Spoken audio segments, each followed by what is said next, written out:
सूत्रों के हवाले से ये जानकारी आ रही है कि chief minister Omar Abdullah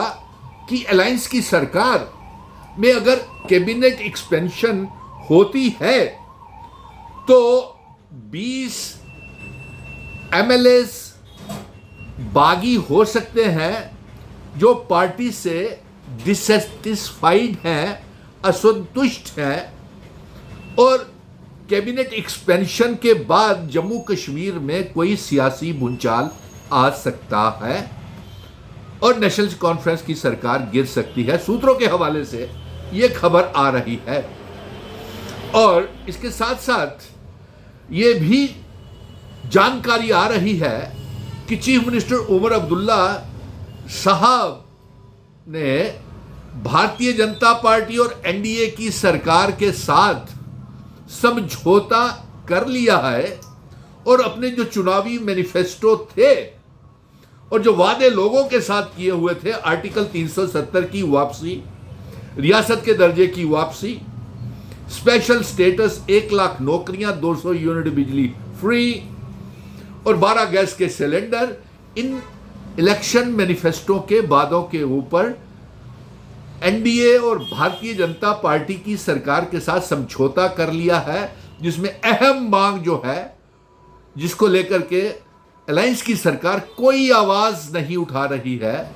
article 370 के लिए और रियासत के दर्जे की वापसी के लिए। और प्राइम मिनिस्टर मोदी जी के तारीफों के पुल चीफ मिनिस्टर उमर अब्दुल्ला साहब बांध रहे हैं। इससे यह साफ जाहिर हो रहा है कि इन्होंने अपने चुनावी मंशूर को लेकर के अलायंस की सरकार ने रियासत के दर्जे की वापसी, आर्टिकल 370 की वापसी, स्पेशल स्टेटस को लेकर के भारतीय जनता पार्टी और एनडीए की सरकार के साथ कंप्रोमाइज, समझौता कर लिया है।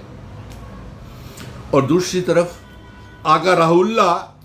को पार्टी से निकालने की भी योजना चीफ मिनिस्टर उमर अब्दुल्ला साहब बना रहे हैं। तो सूत्रों के हवाले से यह जानकारी इसीलिए आ रही है कि आगा राहुल्ला को पार्टी से बाहर निकाल रहे हैं। कैबिनेट एक्सपेंशन अगर हुई तो उसके बाद एक सियासी भूचाल आ सकता है, क्योंकि 20 से ज्यादा बागी और असंतुष्ट, डिससेटिस्फाइड एमएलएस जो है वो कैबिनेट एक्सपेंशन के बाद एनसी, नेशनल कॉन्फ्रेंस अलायंस सरकार से अलग हो सकते हैं। फिर क्या समीकरण जम्मू कश्मीर में सरकार का बनेगा, ये तो वक्त ही तय करेगा। और मुख्तसर सी बात यह है कि कैबिनेट की एक्सपेंशन करना अलायंस सरकार, डॉक्टर फारूक अब्दुल्ला और उमर अब्दुल्ला सरकार के लिए खतरे की घंटी बन सकती है। और अफसोस तो इस बात का है कि जो चुनावी वादे अवाम के साथ अलायंस की सरकार ने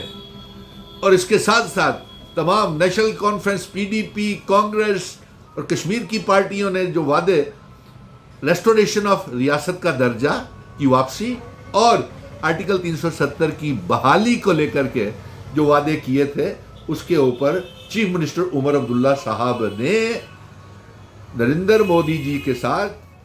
सूत्रों के हवाले से यह जानकारी आ रही है कि आर्टिकल 370 जो है वो सरेंडर कर दिया है और रियासत के दर्जे की मांग भी सरेंडर कर दिया है। क्योंकि कैबिनेट एक्सपेंशन के बाद क्या हालात बनेंगे जम्मू कश्मीर में, ये भी एक डर की वजह है, जिसकी वजह से सूत्रों के हवाले से ये खबर निकल करके आ रही है। धन्यवाद।